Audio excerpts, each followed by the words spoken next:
Students, आज का chapter है हम लोगों का चैप्टर नंबर 4 है शब्द विचार। अब शब्द की परिभाषा होती है वर्णों के सार्थक या स्वतंत्र समूह को शब्द कहते हैं। वर्णों के सार्थक या स्वतंत्र समूह को शब्द कहते हैं। शब्द की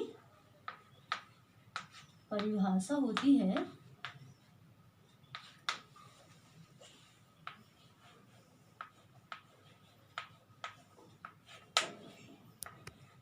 वर्णों के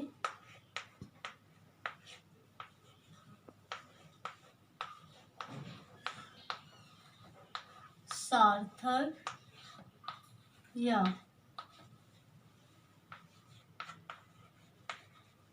स्वतंत्र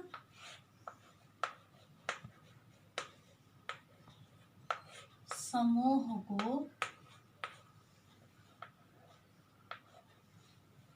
शब्द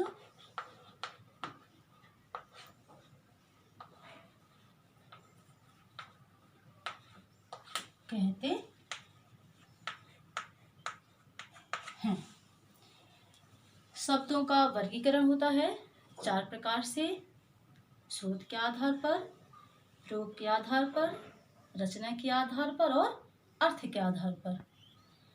पहला नंबर आता है लोगों का स्रोत के आधार पर वर्गीकरण। स्रोत के आधार पर वर्गीकरण होता है। स्रोत के आधार पर वर्गीकरण में आते हैं आपके तत्सम शब्द, तत्सम, तद्भव,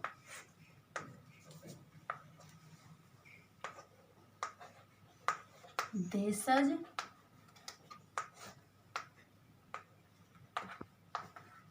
और विदेशी। विदेशी शब्दों को हम आगत भी बोलते हैं।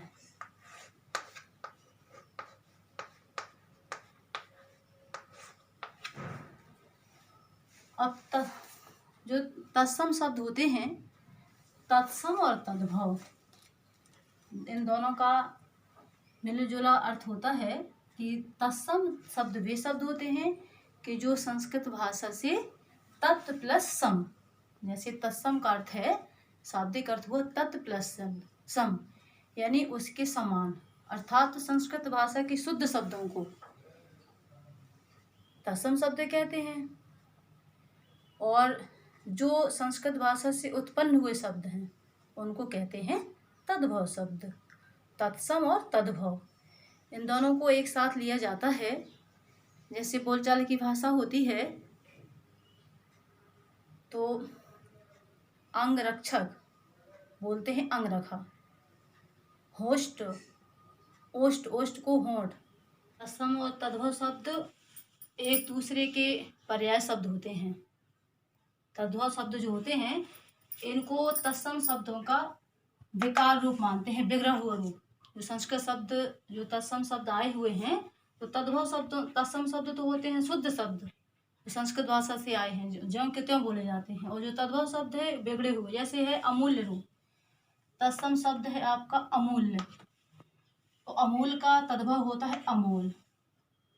शुद्ध शब्द है आपका अंधकार, जिसको बोलते हैं हम लोग अंधेरा, तो ये आपका अंधेरा जो शब्द है तद्भव है, ये संस्कृत का शुद्ध रूप है अंधकार।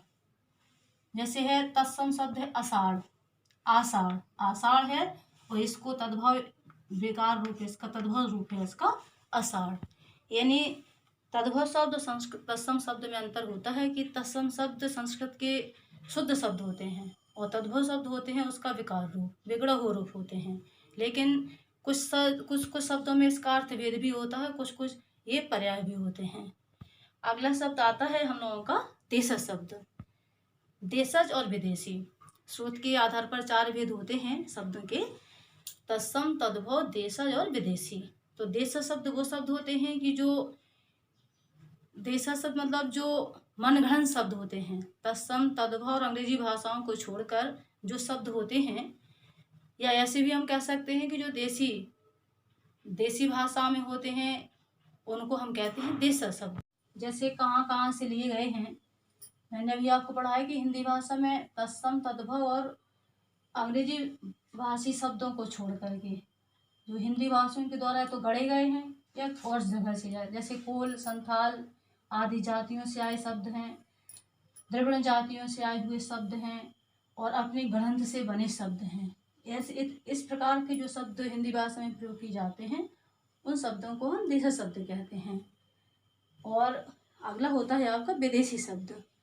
विदेशी शब्द यानी हिंदी भाषा में कुछ विदेशी भाषाओं से भी शब्द आए हैं, जैसे है चीनी है, तुर्की है, फारसी है, अंग्रेजी है।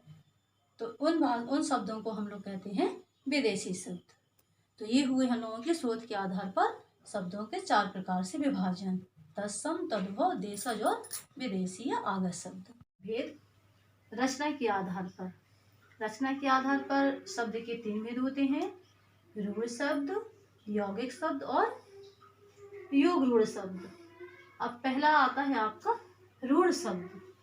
रूढ़ शब्द यानी रूढ़ यानी परंपरा से चले आ रहे शब्द। ऐसे शब्द जो लंबे समय से प्रयोग किए जाते हैं और जिनका सार्थक टुकड़े भेद नहीं किए जाते हैं। जैसे मान लीजिए पानी शब्द आता है, जैसे रूढ़ शब्द। रूढ़ शब्द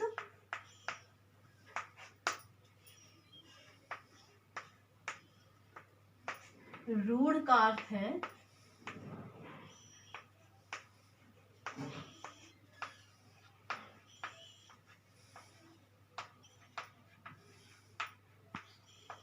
परंपरा से चले आ रहे,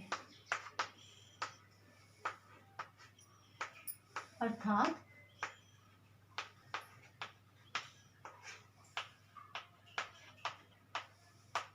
ऐसे शब्द जो लंबे समय से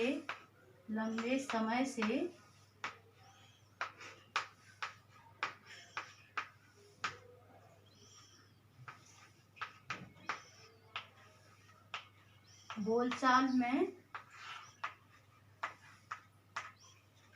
प्रयोग किए जाते हैं। प्रयोग किए जाते हैं और जिनके सार्थक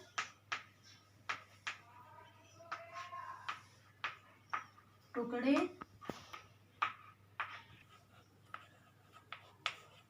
नहीं किए जा सकते। यानी ऐसे शब्द कि जो किसी अर्थ के लिए तो जाने जाते हैं, लेकिन अगर हम उनको विभाजित करते हैं तो वो अपना कोई अर्थ नहीं दे पाते। जैसे पानी, तो पानी शब्द हम लोग जानते हैं कि पानी जल के लिए प्रयोग किया जाता है, लेकिन अगर हम पानी को अलग अलग कर देंगे, इसके टुकड़े कर देंगे पानी शब्द के, तो ये सार्थक शब्द नहीं हो जाएगा। जैसे रोटी, तो रोटी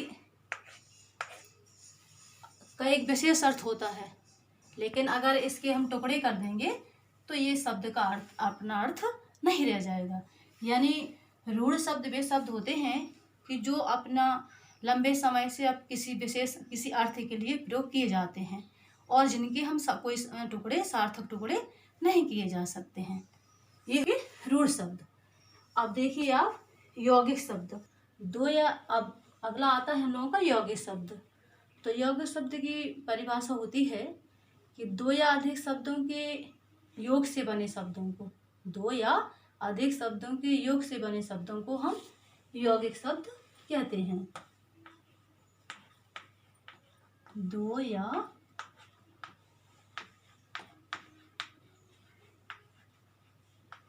अधिक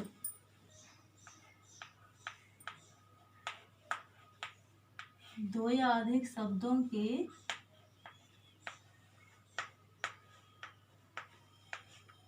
योग से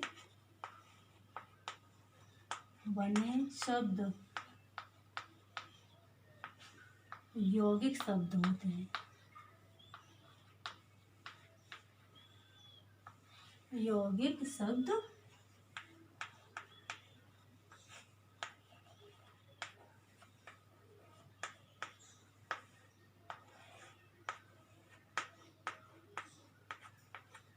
जैसे है, यानी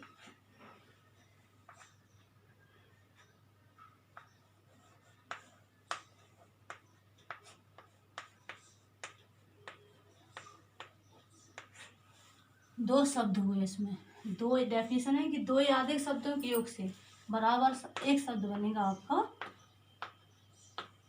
घुड़सवार। तो घुड़सवार आपका एक शब्द है और इसमें दो शब्दों को जोड़ा गया है, एक पहला है घुड़ और दूसरा है सवार। इसी प्रकार से जैसे है विद्यालय, एक शब्द हुआ आपका विद्या और दूसरा हुआ आलय, बराबर हो जाएगा आपका विद्यालय। यानी दो या दो से अधिक शब्दों के योग से बने शब्दों को हम यौगिक शब्द कहते हैं। अगला है आपका योग रूढ़ शब्द। तो योग रूढ़ शब्द वे शब्द होते हैं कि जो यौगिक शब्द होते हैं कि जिनका सामान्य अर्थ न होकर कोई विशेष अर्थ होता है। यौगिक शब्द और योग रूढ़ शब्द में यही अंतर होता है। योग रूढ़ शब्द होते हैं कि दो या अधिक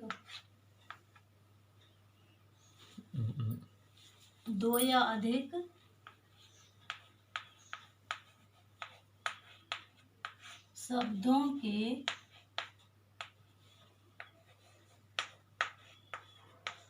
योग से बने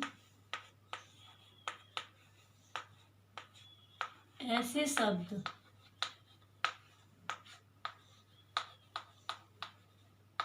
जिनका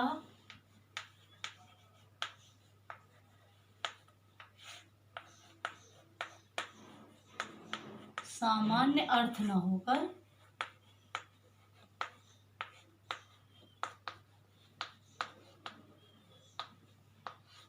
विशेष अर्थ होता है।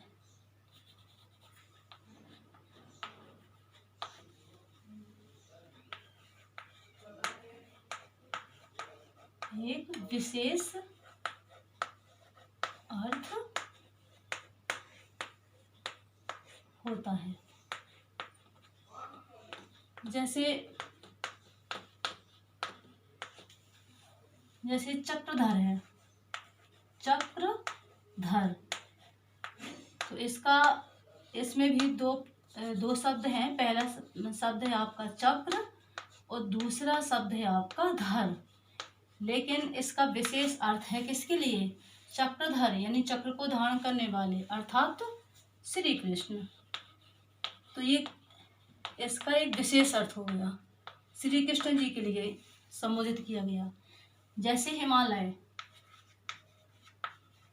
तो हिमालय भी दो शब्दों के योग से बना हुआ है, हिम और आलय। लेकिन हिमालय क्या है? एक विशेष पर्वत। हिमालय क्या है? एक विशेष पर्वत है। ये एक पर्वत ही लिख दे रहे हैं, एक पर्वत है। तो इन दोनों में यही अंतर है। योग रूढ़ शब्द ऐसे शब्द होते हैं कि जिनका कोई सामान्य अर्थ ना होकर कि कोई एक विशेष अर्थ होता है, उसको हम कहते हैं। जैसे है पंकज, पंकज है तो पंक प्लस जा अर्थात पंकज, यानी पंकज का अर्थ क्या हो जाएगा? कमल, यानी पंख से उत्पन्न, कीचड़ से। जैसे है एक दंत, तो एक दंत भी है, दो शब्द हैं इसमें, पहला है आपका एक और दूसरा है दंत। अब एक दंत किसका पर्याय है? गणेश जी का।